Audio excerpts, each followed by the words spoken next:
The Plague of Cyprian, Rome's deadly mystery pandemic. Before we dive into this forgotten catastrophe, don't forget to like and subscribe to Yahweh Stories for more history that grips like a thriller. In the mid-3rd century AD, the Roman Empire was already staggering under the weight of invasions, political chaos, and economic collapse. But then came something far worse, an invisible killer. From 249 to 262 AD, an outbreak swept across the empire, so relentless that entire cities were left echoing with silence. This was the Plague of Cyprian, named after Saint Cyprian, the Christian bishop of Carthage, who described the horrors in chilling detail. The symptoms were grotesque. Cyprian wrote that victims suffered constant vomiting, unquenchable thirst, diarrhea that seemed endless, and eyes inflamed until blindness set in. Limbs rotted away, bodies wasted into skeletons, and survivors were left crippled. No one knew the cause. Some historians believe it was smallpox, others measles, and some argue it may have been an unknown pathogen now lost to history. Whatever it was, it tore through society without mercy. At its peak, the death toll was staggering. Ancient reports claim that in Rome alone, 5,000 people perished in a single day.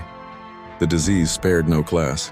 Peasants, soldiers, senators, even priests were struck down. Panic gripped the empire. Pagan temples overflowed with desperate prayers to the gods, while Christians stepped forward in unexpected ways.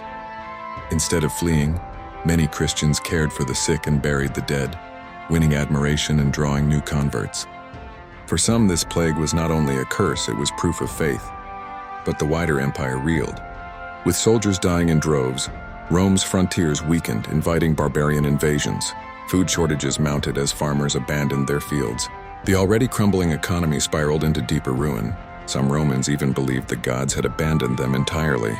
Yet amid the despair, Cyprian preached resilience, insisting that for believers, death was not an end but a passage. His words gave hope, but they did little to slow the relentless tide of disease. By the time the plague finally burned itself out around 262 AD, the Roman world was transformed. Population centers had shrunk, armies had thinned, and faith had shifted.